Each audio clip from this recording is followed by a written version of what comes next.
ನಮಸ್ತೆ, ನಾನು ಡಾಕ್ಟರ್ ಧನ್ಯಶ್ರೀ, ನಿಸರ್ಗ ಹಾಸ್ಪಿಟಲ್, ಜಯನಗರ, ಬೆಂಗಳೂರು. ನಮ್ಮೆಲ್ರಿಗೂ ಒಂದಲ್ಲ ಒಂದು ರೀತಿಯಾದ ಸ್ಟ್ರೆಸ್ ಇದ್ದೇ ಇರುತ್ತೆ. ಆದ್ರೆ ಇತ್ತೀಚೆಗೆ ಆಂಗ್ಸೈಟಿ ತುಂಬಾನೇ ಕಾಮನ್ ಆಗ್ಬಿಟ್ಟಿದೆ. ಸೊ ನಿಮಗೂ ಆಂಗ್ಸೈಟಿ ಸಮಸ್ಯೆ ಇದ್ರೆ ಈ ವಿಡಿಯೋನ ಕೊನೆ ತನಕ ನೋಡಿ. ನ್ಯಾಚುರಲ್ ಆಗಿ ಯಾವ ರೀತಿ ಆಂಗ್ಸೈಟಿನ ಕಂಟ್ರೋಲ್ ಮಾಡ್ಬೋದು ಅಂತ ಹೇಳ್ಕೊಡ್ತೀನಿ. ಸೊ ಈಗಿನ ಫಾಸ್ಟ್ ಲೈಫ್ ಸ್ಟೈಲ್ ಇಂದಾಗಿ ಅಥವಾ ಕಂಟಿನ್ಯೂಸ್ ಆಗಿ ಸೋಷಿಯಲ್ ಮೀಡಿಯಾ ಯೂಸೇಜ್ ಮಾಡೋದ್ರಿಂದ, ನಿದ್ರಾಹೀನತೆಯಿಂದ ನಮ್ಮ ಫ್ಯಾಮಿಲಿ ರಿಲೇಟೆಡ್ ವರೀಸ್ ಇರ್ಬೋದು, ಹೆಲ್ತ್ ರಿಲೇಟೆಡ್ ಸ್ಟ್ರೆಸ್ ಇರ್ಬೋದು, ವರ್ಕ್ ಸ್ಟ್ರೆಸ್ ಇರ್ಬೋದು. ಸೊ ಇದೆಲ್ಲ ಕೂಡ ನಮ್ಮ ಬ್ರೈನ್ಗೆ ಕಾನ್ಸ್ಟೆಂಟ್ ಆಗಿ ಸ್ಟಿಮ್ಯುಲೇಷನ್ ಕೊಡ್ತಾನೆ ಇರುತ್ತೆ. ಇದರಿಂದಾಗಿ ಇತ್ತೀಚೆಗೆ ಆಂಗ್ಸೈಟಿ ತುಂಬಾನೇ ಕಾಮನ್ ಆಗ್ಬಿಟ್ಟಿದೆ. ಸೊ ಸ್ಟ್ರೆಸ್ ಅನ್ನೋಂಥದ್ದು ಒಳ್ಳೇದೇ, ಎಲ್ಲರಲ್ಲೂ ಸ್ಟ್ರೆಸ್ ಇದ್ದೇ ಇರುತ್ತೆ. ಈಗ ನಾರ್ಮಲ್ ಆಗಿ ನಮ್ಗೆ ಈಗ ಎಕ್ಸಾಮ್ ಬರೆಯಕ್ ಹೋಗೋದಿದ್ರೆ ಅಥವಾ ಯಾವ್ದಾದ್ರು ಇಂಟರ್ವ್ಯೂ ಅಟೆಂಡ್ ಮಾಡಕ್ ಹೋಗ್ತಾ ಇದೀವಿ, ಅವಾಗೆಲ್ಲ ನಮ್ಗೆ ಸ್ಟ್ರೆಸ್ ಇದ್ದೇ ಇರುತ್ತೆ, ಟೆನ್ಷನ್ ಆಗುತ್ತೆ, ನರ್ವಸ್ನೆಸ್ ಆಗುತ್ತೆ. ಬಟ್ ಇದೆಲ್ಲ ನಾರ್ಮಲ್, ಕಾಮನ್ ಆಗಿರುವಂತದ್ದು, ನಾರ್ಮಲ್ ಇದು ಅದರಿಂದ ಹೊರಗೆ ಬಂದ ತಕ್ಷಣ ನಾವು ನಾರ್ಮಲ್ ಆಗ್ಬಿಡ್ತೀವಿ. ಆದ್ರೆ ಇದೇ ರೀತಿಯಾದ ಸಿಂಪ್ಟಮ್ಸ್ ಕಂಟಿನ್ಯೂಸ್ ಆಗಿ ನಮ್ಗೆ ಇದ್ರೆ ಇದು ನಮ್ಮ ಡೇ ಟು ಡೇ ಲೈಫ್ ಅನ್ನ, ನಿದ್ರೆಯನ್ನ, ಹೆಲ್ತ್ ಅನ್ನ ಕೂಡ ಅಪ್ಸೆಟ್ ಮಾಡ್ತಾ ಇದ್ರೆ ಅದನ್ನ ನಾವು ಆಂಗ್ಸೈಟಿ ಅಂತ ಕರಿತೀವಿ. ಸೊ ಮೊದಲಿಗೆ ಆಂಗ್ಸೈಟಿ ಅಂದ್ರೆ ಏನು ಅಂತ ತಿಳ್ಕೊಳ್ಳೋಣ. ಸೊ ನಮ್ಮ ಬಾಡಿಗೆ ಒಂದು ನ್ಯಾಚುರಲ್ ಆಗಿ ಅಲಾರ್ಮಿಂಗ್ ಸಿಸ್ಟಮ್ ಇದೆ. ಸೊ ನಮ್ಮ ಬಾಡಿ ಅವಾಗ ಡೇಂಜರ್ ಅಲ್ಲಿ ಇರುತ್ತೆ, ಅವಾಗ ಹೇಗ್ ರಿಯಾಕ್ಟ್ ಮಾಡ್ಬೇಕು ಅಂತ ನಮ್ಮ brain fight R flight mode ಅಂತ ಇದೆ. ಸೊ ಈಗ ಎಕ್ಸಾಂಪಲ್ ಹೇಳೋದಾದ್ರೆ, ಈಗ ಒಂದು ಹಾವನ್ನ ನಾವು ನೋಡಿದ್ವಿ ಅಂದ್ರೆ ನಮ್ಮ ಬಾಡಿ ಏನಾಗುತ್ತೆ, ಸೆನ್ಸ್ ಮಾಡುತ್ತೆ ನಮ್ಮ ಬಾಡಿ ಡೇಂಜರ್ ಅಲ್ಲಿ ಇದೆ. ಸೊ ಆಗ ನಮ್ಮ ಬಾಡಿ ಫೈಟ್ ಆರ್ ಫ್ಲೈಟ್ ಮೋಡ್ಗೆ ಹೋಗುತ್ತೆ. ಅಂದ್ರೆ ಐದರ್ ನಾವು ಅದನ್ನ ಫೈಟ್ ಮಾಡ್ಬೇಕು ಅಥವಾ ಫ್ಲೈಟ್ ಅಂದ್ರೆ ಅಲ್ಲಿಂದ ಓಡ್ ಹೋಗೋದು. ಸೊ ಐದರ್ ನೀವು ಆ ಹಾವನ್ನ ಹೊಡೆದು ಸಾಯಿಸಿ ಮುಂದೆ ಹೋಗ್ತೀರಾ ಅಥವಾ ಫ್ಲೈಟ್ ಅಂದ್ರೆ ಅಲ್ಲಿಂದ ತಪ್ಪಿಸ್ಕೊಂಡು ಓಡೋಗ್ತೀರಾ. ಸೊ ಎರಡರಲ್ಲಿ ಒಂದನ್ನ ನೀವು ಮಾಡ್ತೀರಾ. ಸೊ ಇದು ಮಾಡ್ಬೇಕು ಅಂದ್ರೆ ಆ ಟೈಮಲ್ಲಿ ನಮ್ಮ ಬಾಡಿಯಲ್ಲಿ ಹಲವಾರು ಚೇಂಜಸ್ ಕೂಡ ಆಗ್ತಾ ಇರುತ್ತೆ. ಸೊ ನಮ್ಮ ಬಾಡಿಯಲ್ಲಿ ನಮ್ಮ ಸ್ಟ್ರೆಸ್ ಹಾರ್ಮೋನ್ ಕಾರ್ಟಿಸಾಲ್, ಎಡ್ರಿನಲಿನ್ ಇದೆಲ್ಲ ಜಾಸ್ತಿ ಆಗುತ್ತೆ. ಹಾಗೇನೆ ನಮ್ಮ ಬ್ರೀದಿಂಗ್ ರೇಟ್ ಕೂಡ ಫಾಸ್ಟ್ ಆಗ್ಬಿಡುತ್ತೆ, ಎದೆ ಬಡಿತ ಕೂಡ ಜಾಸ್ತಿ ಆಗುತ್ತೆ, ಮಸಲ್ ಟೈಟ್ನೆಸ್ ಆಗುತ್ತೆ. ಸೊ ಇದೆಲ್ಲ ಸಿಂಪ್ಟಮ್ಸ್ ಆಗುತ್ತೆ. ಬಟ್ ಇದರಿಂದ ನಾವು ಹೊರಗೆ ಬಂದ ತಕ್ಷಣ ನಾರ್ಮಲ್ ಆಗ್ಬಿಡ್ತೀವಿ. ಆದ್ರೆ normal day to day activities ಅಲ್ಲಿ ಕೂಡ ನಮ್ಮ ಬಾಡಿ ಇದೇ ರೀತಿಯಾಗಿ ರಿಯಾಕ್ಟ್ ಮಾಡಿದ್ರೆ ಅದನ್ನ ನಾವು ಆಂಗ್ಸೈಟಿ ಅಂತ ಹೇಳ್ಬೋದು. ಸೊ ಆಂಗ್ಸೈಟಿಯಲ್ಲಿ ಏನೇನು ಸಿಂಪ್ಟಮ್ಸ್ ಇರುತ್ತೆ ಅಂತ ತಿಳ್ಕೊಳ್ಳೋಣ. ಸೊ ನಾನೀಗ ಹೇಳ್ದಂಗೆ ಫೈಟ್ ಆರ್ ಫ್ಲೈಟ್ ಮೋಡ್ಗೆ ನಮ್ಮ ಬಾಡಿ ಹೋದಾಗ ಯಾವ ರೀತಿ ಚೇಂಜಸ್ ಆಗುತ್ತೆ, ಇದೇ ರೀತಿಯಾದ ಚೇಂಜಸ್ ನಮ್ಮಲ್ಲಿ ಇರುತ್ತೆ. ಸೊ ಆಂಗ್ಸೈಟಿ ಇದ್ದವರಲ್ಲಿ ಮೇನ್ ಆಗಿ ಚಿಂತೆ ಇರುತ್ತೆ, ಕಂಟಿನ್ಯೂಸ್ ಆಗಿ ಯಾವ್ದಾದ್ರು ಒಂದ್ರ ಬಗ್ಗೆ ಚಿಂತೆ ಮಾಡ್ತಾನೆ ಇರುತ್ತೆ, ಟೆನ್ಷನ್ ಇರುತ್ತೆ, ಭಯ ಅಥವಾ ಗಾಬರಿ ಆಗುವಂಥದ್ದು ಆಗ್ತಾ ಇರುತ್ತೆ.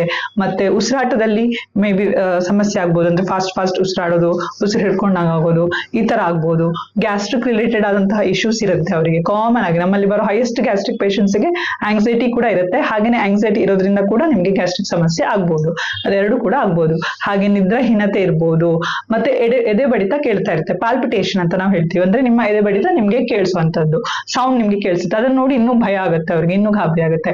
ಸುಮಾರು ಜನ ಏನ್ ಅನ್ಸ್ತಾರೆ, ಗ್ಯಾಸ್ಟ್ರಿಕ್ ಪೇನ್ ಇದ್ರು ಕೂಡ ಅವ್ರಿಗೆ ಎಲ್ಲೋ ನಂಗೆ ಹಾರ್ಟ್ ಅಟ್ಯಾಕ್ ಆಗೋಯ್ತು, ನಾನು ಸತ್ತೋಗ್ತೀನಿ ಅನ್ನೋಂಥ ಆಂಗ್ಸೈಟಿ ಬಂದ್ಬಿಡುತ್ತೆ ಅವರಿಗೆ. ಸೊ ಈ ತರ ಸಮಸ್ಯೆನೂ ಇರ್ಬೋದು. ಹಾಗೇನೆ ಓವರ್ ಥಿಂಕಿಂಗ್ ಮಾಡ್ತಾ ಇರ್ತಾರೆ, ರೆಸ್ಟ್ಲೆಸ್ ಫೀಲ್ ಆಗ್ತಾ ಇರುತ್ತೆ, ತುಂಬಾನೇ ಇರಿಟೇಟೆಡ್ ಆಗಿರ್ತಾರೆ.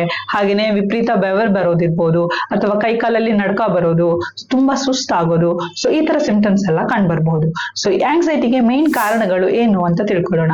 ಸೊ ಮೇನ್ ಕಾಸಸ್ ಏನಂದ್ರೆ, ಒಂದು ಕ್ರಾನಿಕ್ ಸ್ಟ್ರೆಸ್, ಅಂದ್ರೆ ಕಂಟಿನ್ಯೂಸ್ ಆಗಿ ಸ್ಟ್ರೆಸ್ ಅಲ್ಲೇ ಇರುವಂತದ್ದು. ಇದರಿಂದಾಗಿ ಸ್ಲೋಲಿ ಅದು ಆಂಗ್ಸೈಟಿ ಆಗಿ ಕನ್ವರ್ಟ್ ಆಗೋ ಚಾನ್ಸಸ್ ಇರುತ್ತೆ.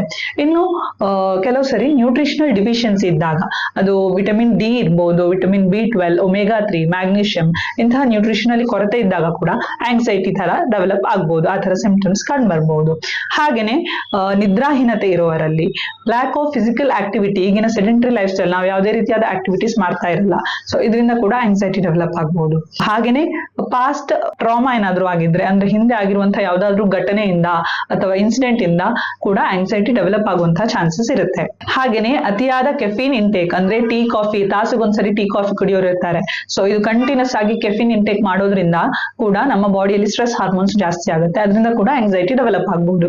ಹಾಗೇನೆ ಗಟ್ ಹೆಲ್ತ್ ಸರಿ ಇಲ್ಲದೆ ಇರೋರು, ಹೊಟ್ಟೆ ಸರಿ ಇಲ್ಲದೆ ಇರೋರಲ್ಲಿ ಕಾಮನ್ ಆಗಿ ನಾವು ತುಂಬಾನೇ ನೋಡಿದೀವಿ. ಸೊ ಯಾರಿಗೆಲ್ಲ ಹೊಟ್ಟೆ ಸರಿ ಇರಲ್ಲ ಅಂತವ್ರಿಗೆ ಕೂಡ ಆಂಗ್ಸೈಟಿ ರಿಲೇಟೆಡ್ ಆದ ಸಮಸ್ಯೆ ಇರ್ಬೋದು. ಬ್ರೈನ್ ಗಟ್ ಆಕ್ಸಿಸ್ ಅಂತಾನೆ ಇದೆ, ಅಂದ್ರೆ ನಮ್ಮ ಬ್ರೈನ್ ಮತ್ತೆ ಗಟ್ ಎರಡು ಕನೆಕ್ಟೆಡ್ ಆಗಿರುತ್ತೆ. ಹಾಗಾಗಿ ನಿಮ್ಮ ಗಟ್ ರಿಲೇಟೆಡ್ ಇಶ್ಯೂಸ್ ಇದ್ರೆ ಅಂತವರಲ್ಲಿ ಎಲ್ಲರಲ್ಲಿ ಕೂಡ ಕಾಮನ್ ಆಗಿ ನಾವು ಆಂಗ್ಸೈಟಿನ ನೋಡ್ತೀವಿ. ಹಾಗೇನೆ ಅತಿಯಾದ ಸೋಷಿಯಲ್ ಮೀಡಿಯಾ ಬಳಕೆ. ಇತ್ತೀಚೆಗೆ ತುಂಬಾನೇ ಸೋಷಿಯಲ್ ಮೀಡಿಯಾ ನಾವು ಯೂಸ್ ಮಾಡ್ತಾ ಇರ್ತೀವಿ, ಅದ್ರಲ್ಲಿ ಇರೋದೆಲ್ಲ ನಿಜ ಅಂತ ಅನ್ಕೋತೀವಿ, ಅದರಿಂದಾಗಿ ಕಂಪ್ಯಾರಿಸನ್ ಸ್ಟಾರ್ಟ್ ಆಗುತ್ತೆ. ಸೊ ಅತಿಯಾದ ಸೋಷಿಯಲ್ ಮೀಡಿಯಾ ಯೂಸ್ ಮಾಡೋರಲ್ಲಿ ಕೂಡ ಸ್ಲೋಲಿ ಆಂಗ್ಸೈಟಿ ಡೆವಲಪ್ ಆಗುವಂತ ಚಾನ್ಸಸ್ ಇರುತ್ತೆ. ಹಾಗಾದ್ರೆ ಆಂಗ್ಸೈಟಿ ಸಿಂಪ್ಟಮ್ಸ್ ಅನ್ನ ಅಥವಾ ಆಂಗ್ಸೈಟಿಯನ್ನ ಕಡಿಮೆ ಮಾಡಕ್ಕೆ ನ್ಯಾಚುರಲ್ ವೇಸ್ ಏನೇನಿದೆ ಅಂತ ತಿಳ್ಕೊಳ್ಳೋಣ. ಅದರಲ್ಲಿ ಮೊದಲನೇದೇನಂದ್ರೆ ಫಿಸಿಕಲ್ ಆಕ್ಟಿವಿಟಿ. ಫಿಸಿಕಲ್ ಆಕ್ಟಿವಿಟಿ ಅಂದಾಗ ಅದು ಎಕ್ಸರ್ಸೈಸ್ ಇರ್ಬೋದು, ಯೋಗ ಇರ್ಬೋದು, ಮೆಡಿಟೇಷನ್ ಇರ್ಬೋದು, ಗೇಮ್ಸ್ ಇರ್ಬೋದು, ಸ್ಪೋರ್ಟ್ಸ್ ಇರ್ಬೋದು. ಸೊ ಯಾವುದೇ ರೀತಿ ಇರ್ಬೋದು, ಅದು ನಿಮ್ಗೆ ಖುಷಿ ಕೊಡ್ಬೇಕು. ಸೊ ನೀವು ಫೋರ್ಸ್ಫುಲ್ ಆಗಿ ಮಾಡೋದು ಅಂತ ಇರಬಾರ್ದು, ಅದು ನಿಮ್ಗೆ ಖುಷಿ ಕೊಡ್ಬೇಕು. ಸೊ ರೆಗ್ಯುಲರ್ ಆಗಿ ನಾವು ಎಕ್ಸರ್ಸೈಸ್ ಮಾಡೋದ್ರಿಂದ ನಮ್ಮ ಬಾಡಿಯಲ್ಲಿ ಇರುವಂತಹ ಸ್ಟ್ರೆಸ್ ಹಾರ್ಮೋನ್ ಕಾರ್ಟಿಸಾಲ್ ಕಡಿಮೆ ಆಗುತ್ತೆ. ಹಾಗೇನೆ ಹ್ಯಾಪಿ ಮ್ಯಾನ್ಸ್ ಹಾರ್ಮೋನ್ಸ್ ಅಂತ ಹೇಳುವಂತಹ ಎಂಡೋರ್ಫಿನ್, ಸೆರೋಟೋನಿನ್, ಡೋಪಮೈನ್ ಇವೆಲ್ಲ ಕೂಡ ಇಂಪ್ರೂವ್ ಮಾಡಕ್ಕೆ ಇದು ಹೆಲ್ಪ್ ಆಗುತ್ತೆ. ಸೊ ನಿಮ್ಗೆ ಇಷ್ಟವಾದ ಸ್ಪೋರ್ಟ್ಸ್ ಇರ್ಬೋದು, ಅದು ಕ್ರಿಕೆಟ್ ಇರ್ಬೋದು, ಬ್ಯಾಡ್ಮಿಂಟನ್ ಇರ್ಬೋದು, ಅಥವಾ ನಿಮ್ಗೆ ಯೋಗ ಇಷ್ಟ ಅಂದ್ರೆ ಯೋಗ ಮಾಡ್ಬೋದು, ಇಲ್ಲ ಸ್ಟ್ರೆಂತ್ ಟ್ರೈನಿಂಗ್ ಮಾಡ್ತೀರಾ ಅಂದ್ರೆ ಸ್ಟ್ರೆಂತ್ ಟ್ರೈನಿಂಗ್ ಮಾಡ್ಬೋದು. ಸೊ ಯಾವುದೇ ರೀತಿಯಾದ ಫಿಸಿಕಲ್ ಆಕ್ಟಿವಿಟಿ ಮಾಡಿ. ಸೊ ಇದು ರೆಗ್ಯುಲರ್ ಆಗಿ ಪ್ರಾಕ್ಟೀಸ್ ಮಾಡಬೇಕು, ಒಂದಿನ ಮಾಡುವಂತದ್ದಲ್ಲ. ಸೊ ರೆಗ್ಯುಲರ್ ಆಗಿ ಮಾಡೋದ್ರಿಂದ ಇದು ಕೂಡ ನಿಮ್ಮ ಆಂಗ್ಸೈಟಿನ ಕಡಿಮೆ ಮಾಡಕ್ಕೆ ಹೆಲ್ಪ್ ಮಾಡುತ್ತೆ. ಎರಡನೇದು ಏನಂದ್ರೆ ನಿಮ್ಮ ಸ್ಲೀಪ್. ಸೊ ನಿದ್ದೆ ತುಂಬಾನೇ ಇಂಪಾರ್ಟೆಂಟ್. ಸೊ ನಮ್ ಕರೆಕ್ಟ್ ಆಗಿ ನಿದ್ದೆ ಆಗಿದೆ ಅಂದ್ರೆ ಕರೆಕ್ಟ್ ಆಗಿರ್ತೀವಿ. ನಿದ್ದೆ ಡಿಸ್ಟರ್ಬೆನ್ಸ್ ಆದಾಗ ನಿಮ್ಗೆ ಆಂಗ್ಸೈಟಿ ಡೆವಲಪ್ ಆಗುವಂತ ಸಾಧ್ಯತೆ ಇರುತ್ತೆ. ಯಾಕೆ ಅಂದ್ರೆ ನಿದ್ದೆ ಡಿಸ್ಟರ್ಬ್ ಆದಾಗ ನಮ್ಮ ಬಾಡಿಯಲ್ಲಿ ಸ್ಟ್ರೆಸ್ ಹಾರ್ಮೋನ್ಸ್ ಜಾಸ್ತಿ ಆಗುತ್ತೆ. ಸ್ಟ್ರೆಸ್ ಹಾರ್ಮೋನ್ಸ್ ಜಾಸ್ತಿ ಆಯ್ತು ಅಂದ್ರೆ ಮತ್ತೆ ಫೈಟ್ ಆರ್ ಫ್ಲೈಟ್ ರೆಸ್ಪಾನ್ಸ್, ನಮ್ಮ ಬಾಡಿ ಆ ಮೋಡ್ಗೆ ಹೋಗುತ್ತೆ. ಸೊ ಆ ತರ ಸಿಂಪ್ಟಮ್ಸ್ ನಮ್ಮಲ್ಲಿ ಕಂಡುಬರುತ್ತೆ. ಹಾಗೇನೆ ಆಂಗ್ಸೈಟಿ ಇರೋರಲ್ಲಿ ಕೂಡ ನಿದ್ದೆ ಡಿಸ್ಟರ್ಬೆನ್ಸ್ ಆಗುವಂತ ಸಾಧ್ಯತೆ ಇರುತ್ತೆ. ಎರಡೂ ಕೂಡ ಇರುತ್ತೆ. ಸೊ ನಿದ್ದೆ ಸಮಸ್ಯೆ ಇದ್ರೆ ಫಸ್ಟ್ ನಾವು ಅದನ್ನ ಕರೆಕ್ಟ್ ಮಾಡ್ಕೋಬೇಕು. ಆದಷ್ಟು ರಾತ್ರಿ ಹೊತ್ತು ಫೋನ್ ಯೂಸೇಜ್ ನ ಕಡಿಮೆ ಮಾಡಿ, ಎಕ್ಸರ್ಸೈಸ್ ರೆಗ್ಯುಲರ್ ಮಾಡಿ. ತುಂಬಾ ಡಿಸ್ಟರ್ಬೆನ್ಸ್ ಇದ್ರೆ ಮ್ಯಾಗ್ನೀಷಿಯಂ ಗ್ಲೈಸಿನೇಟ್ ಸಪ್ಲಿಮೆಂಟ್ ತಗೋಬಹುದು, ಅದು ಕೂಡ ನಿಮ್ಮ ಸ್ಲೀಪ್ ಕ್ವಾಲಿಟಿ ಇಂಪ್ರೂವ್ ಮಾಡಕ್ಕೆ ಹೆಲ್ಪ್ ಮಾಡುತ್ತೆ. ಸೊ ನಿಮ್ಮ ನಿದ್ದೆಯನ್ನ ಫಸ್ಟ್ ಫಿಕ್ಸ್ ಮಾಡ್ಕೊಳ್ಳಿ. ಇನ್ನು ಮೂರನೇದೇನಂದ್ರೆ ಡೀಪ್ ಬ್ರೀದಿಂಗ್. ಸೊ ನಾವು ಡೀಪ್ ಆಗಿ ಬ್ರೀದ್ ಮಾಡುವಾಗ ನಮ್ಮ ಬ್ರೈನ್ ಏನಿದೆ ಕಾಮರ್ ಸ್ಟೇಟಿಗೆ ಹೋಗುತ್ತೆ. ಸೊ ನಮ್ಮ ನರ್ವಸ್ ಸಿಸ್ಟಮ್ ಕಾಮ್ ಆಗುತ್ತೆ.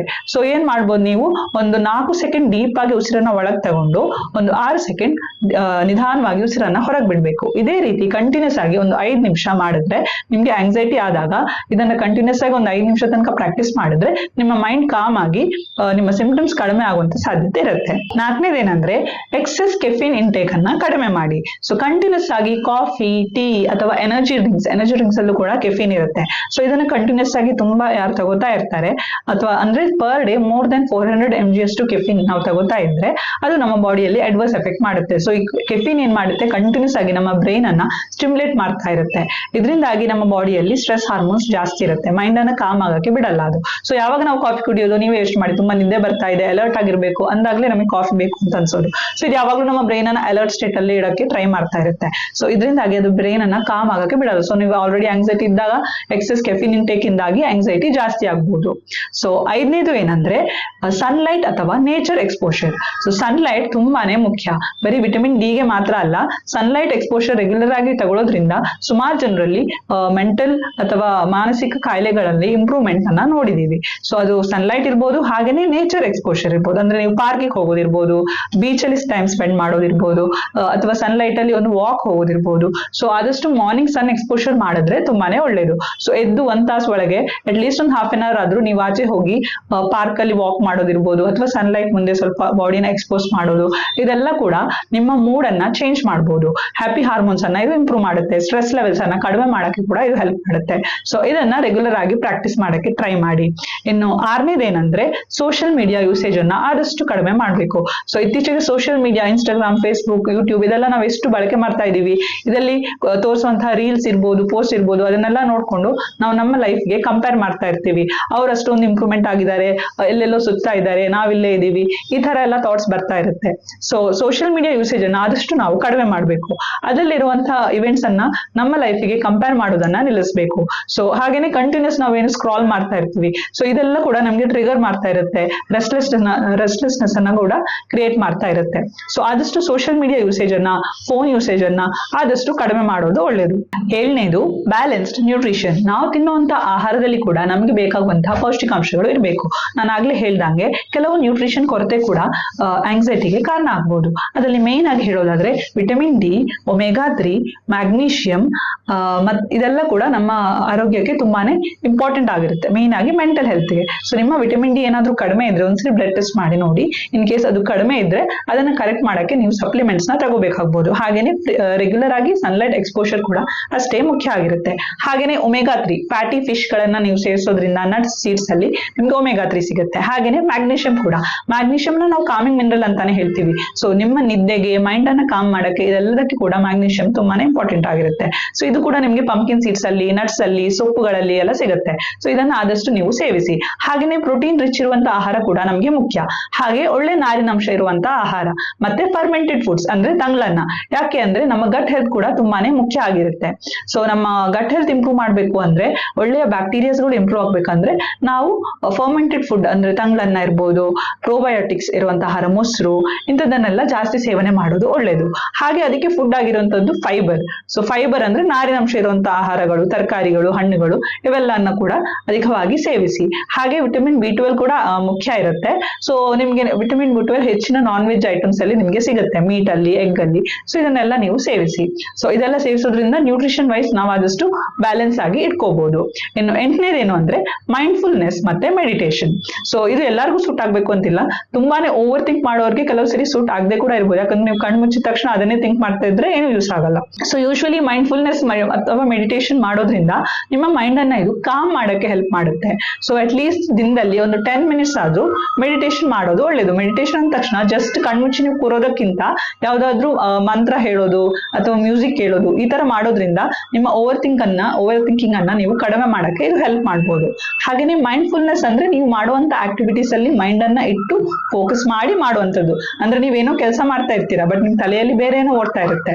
ಸೊ ಅದನ್ನ ನೀವು ಕರೆಕ್ಟ್ ಮಾಡ್ಬೇಕು. ಏನ್ ಕೆಲಸ ಮಾಡ್ತಾ ಇರ್ತೀರಾ ಅದ್ರ ಮೇಲೆನೆ ಗಮನ ಕೊಟ್ಟು ಅದನ್ನ ಪೂರ್ತಿ ಮನಸ್ಸಿನಿಂದ ಮಾಡ್ಬೇಕು. ಅದನ್ನೇ ನಾವು ಮೈಂಡ್ಫುಲ್ನೆಸ್ ಅಂತ ಹೇಳ್ತೀವಿ. 9ನೇದು ಜರ್ನಲಿಂಗ್ ಅಂದ್ರೆ ಬರೆಯೋದು. ನಿಮ್ಮ ಥಾಟ್ಸ್ ಅನ್ನೆಲ್ಲ ಏನೇನು ನಿಮ್ಗೆ ಅನ್ಸುತ್ತೆ, ಏನೇನ್ ಟೆನ್ಷನ್ ಆಗುತ್ತೆ, ಎಲ್ಲವನ್ನು ಕೂಡ ಒಂದು ಡೈರಿ ಮೇಂಟೈನ್ ಮಾಡಿ ಅದಲ್ಲಿ ನೋಟ್ ಮಾಡುವಂತದ್ದು. ಸೊ ನಿಮ್ಗೆ ಯಾರಾದ್ರೂ ಹೇಳ್ಕೊಳಕ್ಕೆ ಇಲ್ಲ, ಯಾರಾದ್ರೂ ಮಾತಾಡಕ್ಕೆ ಫ್ರೆಂಡ್ಸ್ ಫ್ಯಾಮಿಲಿ ಸಪೋರ್ಟಿಂಗ್ ಆಗೋರು ಇಲ್ಲ, ಟೆನ್ಷನ್ ಆಗ್ತಾ ಇದೆ, ಯಾರ ಹತ್ರ ಶೇರ್ ಮಾಡಕ್ ಆಗಲ್ಲ, ಈ ತರ ಇದ್ದಾಗ ನೀವು ಜರ್ನಲಿಂಗ್ ಅನ್ನ ಪ್ರಾಕ್ಟೀಸ್ ಮಾಡ್ಬೋದು. ಸೊ ನಿಮ್ಮ ಏನೇ ಥಾಟ್ಸ್ ಇರ್ಲಿ, ಓವರ್ ಥಿಂಕಿಂಗ್ ಇರ್ಬೋದು, ಟೆನ್ಷನ್ ಇರ್ಬೋದು, ಎಲ್ಲವನ್ನ ಕೂಡ ನೋಟ್ ಮಾಡ್ಕೊಳ್ಳಿ, ಎಲ್ಲವನ್ನ ಕೂಡ ಬರೀರಿ.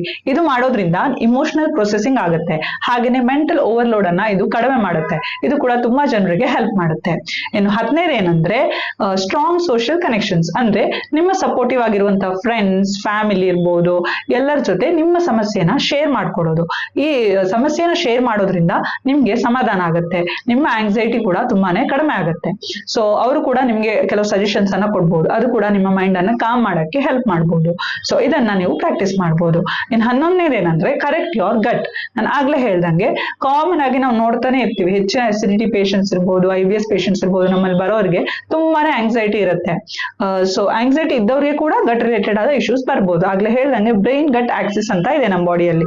ನಮ್ಮ ಬ್ರೈನ್ ಮತ್ತೆ ಗಟ್ ಎರಡು ಕೂಡ ಕನೆಕ್ಟ್ ಆಗಿರುತ್ತೆ. ಸೊ ನಮ್ಮ ಬಾಡಿಗೆ ಬೇಕಾಗುವಂತ ಹ್ಯಾಪಿ ಹಾರ್ಮೋನ್ಸ್ ಏನಿದೆ, ಸೆರೋಟೋನಿನ್, ಡೋಪಮೈನ್, ಇಂಥವುಗಳೆಲ್ಲ ಆಕ್ಚುಲ್ ಆಗಿ ಪ್ರೊಡ್ಯೂಸ್ ಆಗೋದು ನಮ್ಮ ಗಟ್ ಅಲ್ಲಿ. ಆದ್ಮೇಲೆ ಇದು ನಮ್ಮ ಬ್ರೈನ್ಗೆ ಟ್ರಾನ್ಸ್ಫರ್ ಆಗುತ್ತೆ. ಹಾಗಾಗಿ ನಮ್ಮ ಹೊಟ್ಟೆ ಮತ್ತೆ ಗಟ್ ಎರಡೂ ಕೂಡ ಆರೋಗ್ಯವಾಗಿರೋದು ಅಷ್ಟೇ ಮುಖ್ಯ ಆಗಿರುತ್ತೆ. ನಮ್ಮ ಗಟ್ಟಲ್ಲಿ ಟ್ರಿಲಿಯನ್ಸ್ ಆಫ್ ಬ್ಯಾಕ್ಟೀರಿಯಾ ಇರುತ್ತೆ. ಯಾರಿಗೆಲ್ಲ ಗಟ್ ಡಿಸ್ಬಯೋಸಿಸ್ ಇರುತ್ತೆ, ಅಂದ್ರೆ ಒಳ್ಳೆ ರೀತಿಯಾದ ಬ್ಯಾಕ್ಟೀರಿಯಾ ಮತ್ತೆ ಕೆಟ್ಟ ಬ್ಯಾಕ್ಟೀರಿಯಾದ ಬ್ಯಾಲೆನ್ಸ್ ಅಲ್ಲಿ ಏರುಪೇರಾಗಿರುತ್ತೋ ಅಂತವರಲ್ಲಿ ಆಂಗ್ಸೈಟಿ ಜಾಸ್ತಿ ಕಂಡು ಬರುತ್ತೆ. ಸೊ ನಿಮಗೆ IBS ಇರ್ಬೋದು, ಕಾನ್ಸ್ಟಿಪೇಷನ್ ಇರ್ಬೋದು, ಡೈರಿಯಾ ಇರ್ಬೋದು, ಪದೇ ಪದೇ ಮೋಷನ್ ಪಾಸ್ ಆಗೋದು, ಅಥವಾ ಸಿವಿಯರ್ ಗ್ಯಾಸ್ಟ್ರಿಕ್ ಇರ್ಬೋದು, ಈ ರೀತಿ ಸಮಸ್ಯೆ ಎಲ್ಲ ಇದ್ರೆ ಮೊದಲು ಅದನ್ನ ನೀವು ಕರೆಕ್ಟ್ ಮಾಡ್ಕೋಬೇಕು. ನಿಮ್ಮ ಗಟ್ ಹೆಲ್ತ್ ಅನ್ನ ಕೂಡ ಇಂಪ್ರೂವ್ ಮಾಡ್ಕೋಬೇಕು. ಸೊ ಇದಕ್ಕೆ ಬೇಕಾಗುವಂತಹ ಫರ್ಮೆಂಟೆಡ್ ಫುಡ್ ಇರ್ಬೋದು, ಆಗ್ಲೇ ಹೇಳ್ದಂಗೆ ತಂಗಳನ್ನ, ಮೊಸರು, ಯೋಗರ್ಟ್, ಇಂಥವುಗಳನ್ನೆಲ್ಲ ಹೆಚ್ಚಿನ ಪ್ರಮಾಣದಲ್ಲಿ ಸ್ವೀಕರಿಸಿ. ಹಾಗೇನೆ ಈ ತರ ಸಮಸ್ಯೆ ಇದ್ರೆ ಫಸ್ಟ್ ಅದನ್ನ ನೀವು ಸಾಲ್ವ್ ಮಾಡಿ. ಗಟ್ ಹೆಲ್ತ್ ಇಶ್ಯೂಸ್ ಇಂಪ್ರೂವ್ ಆದಂಗೆ ನಿಮ್ಮ ಆಂಗ್ಸೈಟಿ ಕೂಡ ಕಡಿಮೆ ಆಗುತ್ತೆ. ಇನ್ನು ಕೊನೆಯದಾಗಿ ಹೇಳೋದಾದ್ರೆ 12th ಒನ್ ಏನು ಅಂದ್ರೆ ಥೆರಪಿ ವೆನ್ ನೀಡೆಡ್. ಸೊ ಯಾವುದೇ ರೀತಿಯಾಗಿ ನೀವು ನೆಗ್ಲೆಕ್ಟ್ ಮಾಡಬಾರ್ದು. ಇನ್ ಕೇಸ್ ನಿಮ್ಮ ಆಂಗ್ಸೈಟಿ ತುಂಬಾ ಸಿವಿಯರ್ ಆಗಿದೆ, ನಿಮ್ಮ ಡೇ ಟು ಡೇ ಲೈಫಿಗೆ ಇದು ತುಂಬಾನೇ ಎಫೆಕ್ಟ್ ಮಾಡ್ತಾ ಇದೆ, ನಿದ್ರೆಗೆ ಎಫೆಕ್ಟ್ ಮಾಡ್ತಾ ಇದೆ, ನಾರ್ಮಲ್ ಲೈಫಿಗೆ ತುಂಬಾ ಡಿಸ್ಟರ್ಬ್ ಆಗ್ತಾ ಇದೆ ಅಂತ ಅಂದಾಗ ನೀವು ಡಾಕ್ಟರ್ನ ಕನ್ಸಲ್ಟ್ ಮಾಡೋದು ತುಂಬಾನೇ ಮುಖ್ಯ. ಅದನ್ನ ನೆಗ್ಲೆಕ್ಟ್ ಮಾಡ್ತಾ ಕೊಡ್ಬೇಡಿ. ಸೊ ಯಾವ್ದಾದ್ರು ಸೈಕ್ರಾಟಿಸ್ಟ್ ನ ಕನ್ಸಲ್ಟ್ ಮಾಡಿ ಅದಕ್ಕೆ ಬೇಕಾಗಿರುವಂತ ಮೆಡಿಕೇಶನ್ಸ್ ಇರ್ಬೋದು, ಥೆರಪೀಸ್ ಇರ್ಬೋದು, ಅದನ್ನೆಲ್ಲ ತಗೊಳ್ಳೋದಲ್ಲಿ ಯಾವುದೇ ರೀತಿಯಾದ ಮಿಸ್ಟೇಕ್ ಇಲ್ಲ. ಸೊ ನಿಮ್ಮ ಹೆಲ್ತ್ ಅನ್ನ ನೀವು ನೋಡ್ಕೋಬೇಕು. ಜಸ್ಟ್ ಫಿಸಿಕಲ್ ಹೆಲ್ತ್ ಮಾತ್ರ ಅಲ್ಲ, ಮೆಂಟಲ್ ಹೆಲ್ತ್ ಕೂಡ ತುಂಬಾನೇ ಮುಖ್ಯ ಆಗಿರುತ್ತೆ. ಹಾಗಾಗಿ ನಿಮ್ಗೆ ಸಿವಿಯರ್ ಆಗಿ ಸಮಸ್ಯೆ ಇದ್ರೆ ಫಸ್ಟ್ ಅದನ್ನ ಸಾಲ್ವ್ ಆಗ್ತಾ ಇಲ್ಲ ನ್ಯಾಚುರಲ್ ಆಗಿ ಅಂತ ಅಂತಿದ್ರೆ ಖಂಡಿತವಾಗಿಯೂ ನೀವು ಡಾಕ್ಟರ್ನ ಕನ್ಸಲ್ಟ್ ಮಾಡೋದು ಒಳ್ಳೇದು. ಹಾಗೇನೆ ನಾನ್ ಹೇಳಿರುವಂತ ಎಲ್ಲಾ ಟಿಪ್ಸ್ ಅನ್ನ ಫಾಲೋ ಮಾಡಿ ನಿಮ್ಗೆ ಇದು ಹೆಲ್ಪ್ ಆಗ್ಬೋದು. ಹಾಗೇನೆ ನಿಮ್ಗೆ ಗೊತ್ತಿರೋರು ಯಾರಿಗಾದ್ರೂ ಆಂಗ್ಸೈಟಿ ಸಮಸ್ಯೆ ಇದ್ರೆ ಅವ್ರ ಜೊತೆ ಶೇರ್ ಮಾಡಿ. ಧನ್ಯವಾದ.